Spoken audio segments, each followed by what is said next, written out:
আবেগী হওয়ার অনেক উপকারিতা আছে, যদিও সে উপকারের কোনোটাই আপনার কিন্তু কোনো কাজে আসবে না। এই সবটাই আসলে অন্য সবার কাজে ব্যবহৃত হয়। ধরুন আপনি একটু আবেগী, এটা জানলেই দেখবেন যে কেউ আপনার সামনে এসে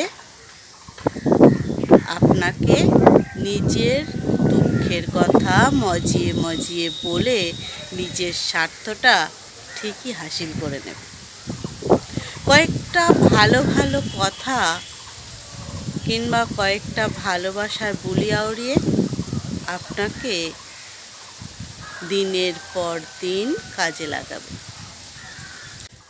বারবার অন্যায় করার পরেও দু একটা ভালো কথা বলে আবারও আপনাকে সব ভুলিয়ে দেবে।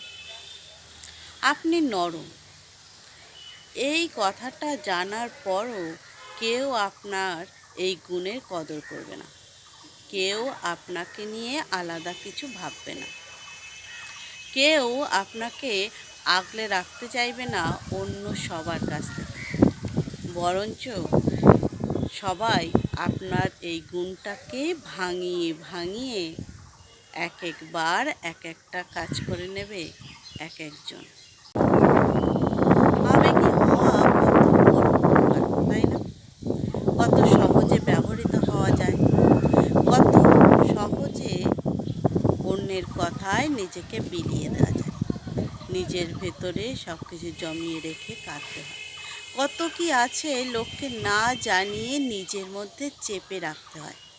আর এই চেপে রাখা বিষয়গুলো যখন অন্য কাউকে বলতে যায় তখন তাদের সময়ই হয় না।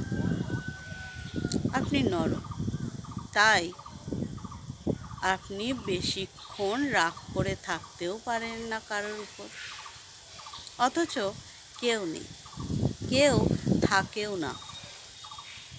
এই মানুষগুলোকে একটু জিজ্ঞাসা করার মতো তোমার কেমন লাগছে। কেউ বাধা দিয়ে বলে না বারবার স্যাক্রিফাইস হওয়া বাদ দিতে। কেউ ভালোবেসে বলে না থাক এবার অন্তত ওকে রেহাই দিই। বারবার সুযোগ নেওয়ার পরেও কেউ তাদের জন্য আওয়াজ তোলে না, কেউ তাদের পাশে দাঁড়ায় না, বরং আরও দিনের শেষে তাদেরকে আরেকটু বেশি একা করে দিয়ে যায়।